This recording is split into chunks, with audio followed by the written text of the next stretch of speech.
當兵窮鬼去端盤子，繼父贈國父指着我的鼻子罵，唾沫星子幾乎噴到我臉上。家宴的圓桌旁坐滿了人，都是他生意上的夥伴和幾個遠房親戚，此刻全都停下筷子，目光齋擦擦地落在我身上，有憐憫，有嘲諷，更多的是看熱鬧的戲謔。母親坐在繼父旁邊，低着頭，手指緊緊攢着衣角，不敢看我。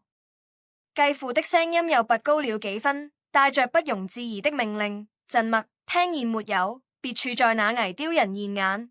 去廚房把菜端上來，給各位叔叔伯伯倒酒。你當兵3年，除了曬得跟黑炭似的，賺了幾個錢，連你妹妹的學費都湊不齊，船好意思坐着吃飯？我站着沒動，身上的舊軍裝洗得有些發白，但燙得不停。客廳水晶吊燈的光晃得人眼睛發花，空氣裏瀰漫着酒氣和油膩的菜肴味道。繼父見我不動，火氣更旺，一巴掌拍在桌子上，碗碟叮當作響。反了你了，在這個家，我說了算，你馬嫁給我，你就得聽我的。當兵有怎麼前途？你看看人家將總的兒子，大學畢業進國企，現在都當科長了。你呢？退伍回來連個工作都找不到，全得靠我養活。端盤子都是抬舉你。旁邊一個禿頂的中年男人，繼父口中的將總，呵呵笑了兩聲，打着圓場。老陣，消氣，孩子船年輕嘛。話雖這麼說，他看我的眼神卻充滿了輕蔑。另一個穿着花襯衫的男人接口道：就是當兵保衛國家，光榮，不過嘛，這光榮也不能當飯吃。小鎮啊，聽你爸的，先去把湯端上來，我們都等着呢。母親終於抬起頭，眼眶泛紅，聲音細弱悶銳：國父，讓孩子先吃飯吧。吃怎麼吃？繼父粗暴地打斷他：慈母多敗人，就是你這副樣子，才把他慣得沒大沒小。今天不把客人伺候好了，就別想上桌。他轉向我，手指幾乎戳到我胸口。去不去？不去就給我滾出這個家，滾出這個家。這句話像一根冰冷的鉗，扎進我心裏。這不是我第一次聽到。自從母親帶着我改嫁給做建材生意發家的鄭國富，這個寬敞卻冰冷的複式房子，從來就不是我的家。我只是一個拖油瓶，一個礙眼的累贅。3年前，我執意入伍，除了少年時對軍營的向往，何嘗不是想逃離這種令人窒息的氣氛？退伍回來這1個月，找工作四處碰壁，高中學歷加上除了軍事技能別無長處的簡歷，在招聘市場毫無競爭力。繼父的冷嘲熱諷變本加厲，母親夾在中間左右為難，日漸憔悴。今晚這場所謂的家宴，不過是繼父炫耀人脈和財富的舞台，而我是他精心安排的用以襯托他成功和權威的背景板，一個可以隨意偶使用以取悅賓客的退伍窮兵。我深吸一口氣，壓下胸腔裏翻衝的情緒。軍旅生涯磨掉了我的稜角，也教誨了我忍耐和紀律。我不想讓母親更難堪。我點了點頭，聲音平靜。好。轉身走向廚房的那一刻，我聽到背後傳來壓低的笑聲和繼父得意的話語：看見未？就得這麼字，木頭吉答，不敲打不成器。廚房裏，保姆和阿姨正在收拾，看見我進來，嘆了口氣，小聲說：小麥，你別往心裏去，你陣叔他就那樣。燙在灶上，小心燙。我默默端起沉重的湯盤。滾燙的溫度透過厚厚的毛巾傳到掌心，客廳裡的喧鬧聲隱約傳來，推杯換盞，阿諛奉承。我端着湯，一步一步走回去，感覺自己像個被抽走了靈魂的木偶。把湯盤放在桌子中央的轉盤上，繼父立刻指揮，淋着乾雜鍋，給醬總盛燙，一點眼力見都沒有。我拿起燙着，給那位醬總盛了一碗。他靠在椅背上，心安理得地接受着，甚至沒有正眼看我一眼。接着是花襯衫，是另一個舔着肚子的老闆一圈下來，我的軍裝就口不小心沾上了一點油漬。繼父立刻像發現了雜麼了不得的罪證，尖聲道：你看看你，無手無腳，這衣服才值幾個錢，撞了就撞了，一副窮酸相。門卓賓客發出控笑，母親的臉漲得通紅，眼淚在眼眶裏打轉，卻不敢流下來。我放下燙着，站直身體，掌心被燙得有些發光，但遠不及心口的灼痛。我想起連隊裏那些生死與共的戰友，想起邊境線上凜冽的鳳和無聲的守望，想起退伍時老班長拍着我肩膀越回到地方，別給渣當兵的刁人。可現在我站在這裏，像個最低等的副役，承受着這些所謂成功人士的肆意羞辱，而理由僅是因為我未出息窮。船站着乾雜麼，去把酒滿上。繼父的命令再次響起。就在這時，我放在客廳邊舉上的舊手機突然劇烈地震動起來，嗡嗡的聲音在短暫的寂靜中格外清晰。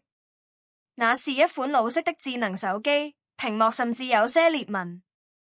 繼父瞥了一眼，嗤笑道：破手機響雜麼響，能有雜麼正經事，趕緊關了，別打擾我們吃飯。我未有理會他，走過去拿起手機，屏幕上閃爍着一個沒有存儲名字但尾號極其特殊的號碼。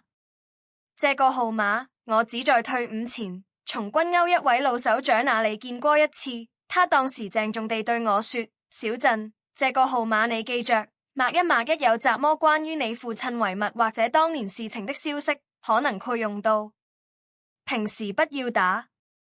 我的心猛地一跳。父親，這個陌生又沉重的詞彙。在我5歲那年，父親在一次邊境任務中犧牲，具體細節模糊不清，母親很少提起，只說他是英雄，因公殉職。後來母親改嫁，關於生父的一切，似乎都成了這個新家庭不願觸及的禁忌，連他的照片都被母親藏在了箱底。我只知道他是個軍人，犧牲得很早。除此之外，一片空白。這個號碼怎麼佢突然打來？在繼父不耐煩的催促和中人疑惑的目光中，我按下了接引鍵，將手機放到耳邊。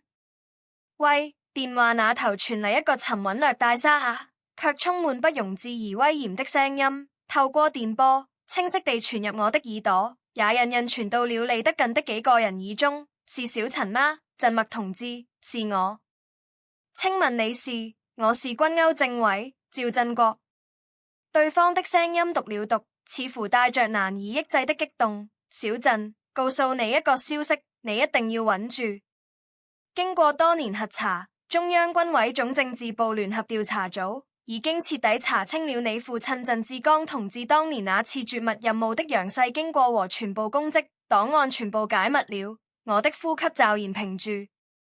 父親鄭志剛絕密任務，調政委的聲音繼續傳來，每一個字都像重錘敲打在我的心臟上。你父親鄭志剛同志當年並非簡單的因公殉職，他是為了掩護戰友和重要情報轉移，獨自引開敵人，在身負重傷的情況下堅持戰鬥到最後，摧毀了敵方關鍵據點，確保了整個邊境線側翼的安全。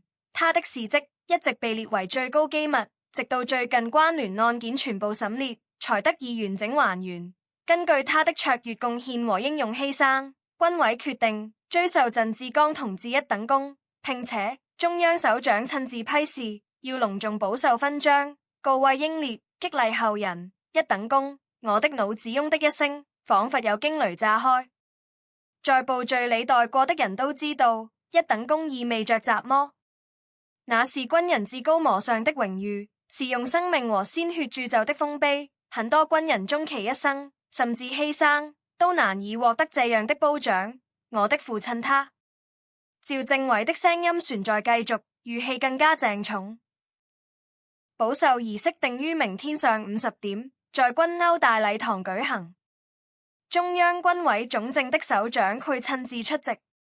你是鄭志剛同志唯一的直系親族，稱你務必到場，接受這份祝於你父親也祝於你們全家的榮譽。軍歐會派車去接你。相關通知和文件已經下發到你所在的街道和人武部了。我握着手機的手微微顫抖，喉嚨發緊，一時說不出話嚟。客廳裡死一般的寂靜，所有人都停下了動作。繼父陳國富舉着酒杯的手僵在半空，像種夾菜的筷子停在盤子上方。母親也愕然地抬起頭望着我。電話裡的聲音不小，尤其是趙政委那沉穩有力的語調，在突然安靜下來的空間裡，被不少人隱約捕捉到了關鍵詞：軍歐政委、中央軍委一等公保壽儀式。小振，你在聽嗎？喬政委問。我深吸一口氣，努力讓聲音保持平穩。喬政委，我在聽。謝謝你，謝謝組織。我一定準時到。好，好孩子。喬政委的語氣緩和下來，帶着長輩的關懷。具體情況，接你的同志會向你詳細說明。你父親是真正的英雄，你作為他的兒子，也要挺直腰桿。明天見。電話掛斷了，忙音嘟嘟響起，我卻仿佛船沉浸在剛才那番石破天驚的話語中。客廳裡的時間像是凝固了，幾秒鐘後才被一聲清脆的啪嗒聲打破。是繼父陳國富的筷子，那雙昂貴的公木筷子從他突然失去力氣的手中滑落，掉在了光潔的大理石地板上，發出清脆卻刺耳的聲響，又彈跳了一下，滾到了桌子底下。他整個人像是被抽掉了骨頭，臉上的血色以肉眼可見的速度褪去，變得慘白如紙，嘴唇囉嗦着，眼睛瞪得極大，死死地盯着我，仿佛第一次認識我這個人。剛才的翱翔跋扈而仔氣使瞬間消失得無影無蹤，只剩下無邊的震驚和恐懼。一等功，他喃喃地吐出這個詞，聲音乾霎嘶啞，像是從喉嚨裡擠出來的。中央保壽，你巴震志剛。那個張總也反應過來了，他猛地放下筷子，臉上的輕蔑和氣弱早已被駭然取代。他看看我，又看看掉在地上的筷子，結結巴巴地問：小振，剛才打電話的真是軍歐政委？我沒有回答他，我只是慢慢將舊手機放回邊櫃，然後轉過身，面對着滿桌神色劇變的賓客，以及我那面磨人色的繼父。軍裝上的那點油漬，此刻似乎微不足道了。我挺直了脊梁，那是3年軍旅刻進骨子裡的習慣。目光平靜地掃過眾人，最後落在繼父陳國富臉上。他的額頭開始滲出細密的冷汗，身體不由自主地微微發抖。他想擠出一個笑容，卻比哭船難看。默啊！你看這真是天大的喜事啊！你怎麼不早睡？你巴他是一等功臣。謝他語無倫次，手在空中胡亂比劃着，想站起來，腿卻一軟，又跌坐回椅子上，碰倒了面前的酒杯，紅酒洗了一桌布，他也渾然不覺。母親也站了起來，雙手捂住嘴，眼淚終於奪眶而出，但這一次不再是委屈和隱忍，而是巨大的震驚和自來的悲喜交集。他看着我，眼神裡充滿了詢問和難以置信。我走到母親身邊，輕輕拍了拍她顫抖的肩膀，然後看向繼父，語氣依舊平靜，卻帶着一種不容置疑的力量。振叔，湯端了，走。船需要我倒嗎？不用，哪能讓你倒走？繼父像是被燙到一樣，猛地擺手，聲音尖利，快坐下，坐主位。黃阿姨，快把最好的椅子搬過來。默，你吃飯。這些菜涼了，我讓酒店馬上重新做一桌。不，去市裡最好的酒店，給你接風。不是姜公。他慌亂地指揮着，試圖彌補，試圖挽回，但那副前句後恭惶恐至極的模樣，只顯得更加滑稽和可悲。那個張總也趕緊站起來，臉上堆滿了前所未有的淺微笑容，哎呀，小鎮北，陳同志，真是虎父磨犬子啊！失敬，老鎮你也真是的，怎麼不早告訴我們，讓孩子受委屈了？陳同志，你快清楚！花襯衫和其他人也紛紛起身，七嘴八舌地附和，語氣恭敬至極。如幾分鐘前的輕慢判若兩人，客廳裡的氣氛徹底顛倒了過來。我成了絕對的中心，而繼父和他那些貴客則成了局促不安、拼命想討好我的配角。我沒有坐所謂的主位，我只是拉過一把普通的椅子，坐在母親旁邊，拿起乾淨的碗筷，夾了一筷子已經微涼的菜，放到母親碗裡。媽，吃飯。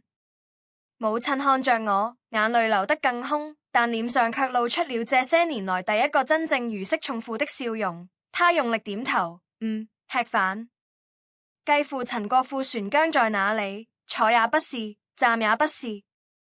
他想湊過來說話，又不敢，臉上的表情變幻不定，恐懼、後悔、難以置信，船有一絲絕望。他意識到，他可能永遠失去了在這個家裡作威作福的資格。甚至他曾經給力貶低踐踏的繼子身後，站着的是他根本無法想象的龍顏大物。國家榮譽軍最高層、中央軍委這些詞彙，任何一個都足以讓他這個所謂的成功商人喘不過氣。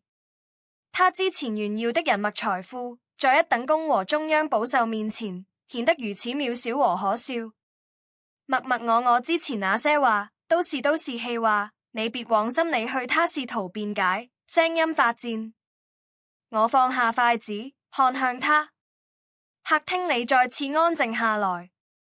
振叔，我緩緩開口，我當兵不是為了發財，我父親犧牲更不是為了讓我今天在這裡被人指着鼻子罵窮鬼未出息。軍人守衛的是什麼？是國土，是人民。也包括你們能在這裡安穩地吃飯談生意，這份安穩不是蹦空來的。我的話並不響亮，卻像鞭子一樣抽在繼父和那幾個老闆臉上。張總等人面露尷尬，散散地低下頭。繼父更是滾身一抖，冷汗涔涔而下。端盤子不丟人。我繼續說，靠自己的勞動吃飯，誰也不比誰高貴，但仗着有幾個錢，就隨意踐踏別人的尊嚴，尤其是踐踏一個為國犧牲的烈士後代的尊嚴。我讀了讀，目光如炬，那才叫丟人，丟的是做人的根本。繼父的臉色由白轉青，嘴唇囉嗦着，一個字也說不出來。他或苦在想，明天之後，這個消息傳開，他的生意圈子會怎麼看他？那些他巴列的領導合作夥伴，如果知道他曾如此對待一位即將被中央保授一等功的烈士獨子，會是怎麼反應？恐懼像冰冷的毒蛇，纏住了他的心臟。我沒有再看他，低頭繼續吃飯。母親給我夾菜，手船是有些抖，但眼神已經亮了苦多。桌上的其他人食不知味，坐立不安。這獨家宴在一種極其詭異和壓抑的氣氛中草草收場，客人們幾乎是圖也似的告辭了，臨走前都對我點頭哈腰，說着恭喜榮幸，再也沒了之前的倨傲。繼父失魂落魄地送到門口，回來時看着坐在沙發上沉默的我和母親，張了張嘴，最終怎麼也沒說，頹然地癱坐在另一張沙發上，雙手抱住了頭。夜深了，我回到自己那間狹小的客房，窗外城市的霓虹閃落。我拿出母親偷偷塞給我的父親唯一的一張舊照片，照片上的男人穿着軍裝，年輕英俊，眼神堅毅。我輕輕撫過照片表面，爸，我低聲說，明天我去接你回家。第二天一早，天剛蒙蒙亮，門鈴就響了。繼父一夜未眠，眼圈發黑，闖着去開門。門外站着兩名穿着筆挺軍裝、神情肅穆的軍官，肩章顯示級別不低。後面停着一輛掛着軍牌的黑色轎車，船有一輛警衛車。請問振麥同志是住這裡嗎？我們是軍歐司令部派來的，接振麥同志前往軍歐大禮堂參加鎮志剛烈士一等功寶授儀式。為首的軍官聲音洪亮，舉止規範。繼父退一遠，差點沒站穩，連忙讓開，聲音發飄，在，默，快，軍歐首長來接你了。我早已換上了那套最好的軍裝，雖然舊，但乾淨整齊。我走到門口，對兩位軍官敬了一個標準的軍禮。軍官們立刻回禮，眼神裡帶着敬意。振麥同志，請上車。我點點頭，轉身對站在一旁神色複雜無比的繼父說：振叔，我走了。好，路上小心，代我向首長們問好。他擠着笑容，腰不自覺地彎了下去。母親站在我身後，幫我整理了一下並不存在的衣領，眼圈又紅了，但臉上是驕傲的笑容。去吧，孩子。我坐進車裡，車子平穩駛離這個我從未真正融入過的家。透過後視鏡，我看到繼父陳國富船站在門口，望着車子離開的方向，身影在清晨的薄霧中顯得格外詬俐和渺小。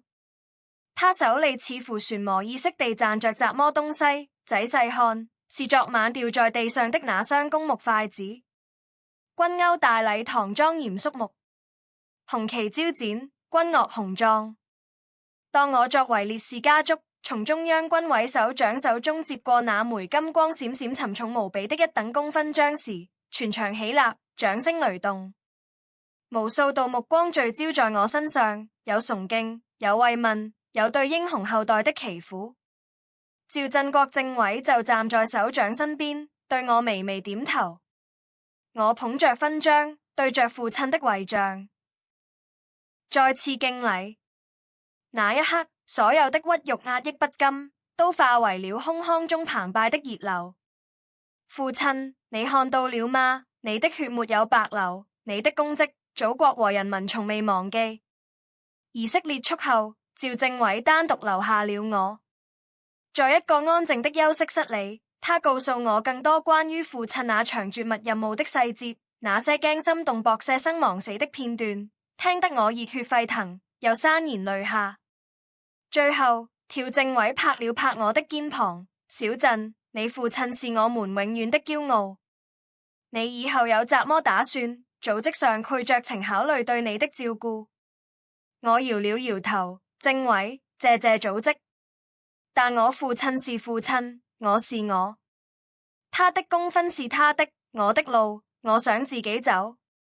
我已經聯繫了本地的退役軍人事務局。他們幫我對接了一個技能培訓，我想學點技術，找份踏實的工作。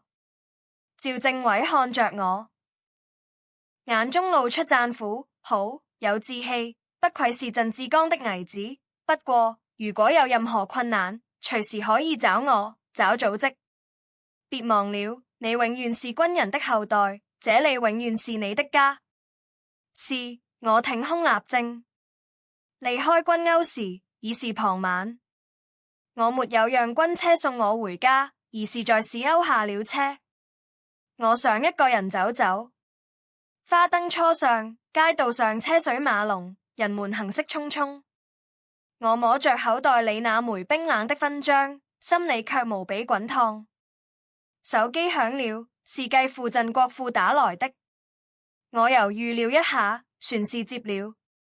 電話那頭，他的聲音充滿了前所未有的討好和小心翼翼，甚至帶着哭腔。默默啊，儀式結束了吧？怎麼樣？累不累？晚上回家吃飯吧。我讓你媽做了你最愛吃的菜，我也親自下廚做了兩個我之前混賬。我不是人，你看在你媽的份上，原諒我這一次，行嗎？以後這個家你越了算。真的，我聽着他語無倫次的懺悔和保證，心裡沒有太多波瀾。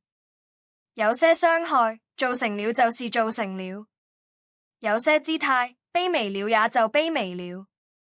振叔，我打斷他，飯我就不回去吃了。我找到住的地方了，工作也在聯繫。我媽那邊，麻煩你照顧好他。至於別的，我看着遠處閃爍的霓虹，各自安好吧。沒等他再遇雜麼，我掛斷了電話，將那個號碼拖進了黑名嬋。不是絕情，而是清楚，有些關係破碎了就是破碎了，強行粘合只會留下難看的裂痕。父親的勳章照亮的是前路，而不是回頭修補不堪的過往。我走進一家小店，點了一碗最普通的牛肉麵，熱氣騰騰的麵端上來，我拿起筷子，吃得很香。我知道從明天開始，生活依然會有坎坷，找工作也不會一帆風順，但我的腰桿是直的，我的心是亮的。因為我知道我的血脈裡流淌着英雄的血，我的身後站着巍峨的青山和無聲的豐碑，這就夠了。至於那個曾經讓我端盤子的家，和那個下得筷子掉地的繼父，就讓他們留在昨晚的燈光和今天的惶恐裡吧。世界很大，我的路才剛剛開始，而尊嚴從來不是別人給的，是自己掙的。是父輩用生命鑄就，由我們這些後人用脊梁去撐起的。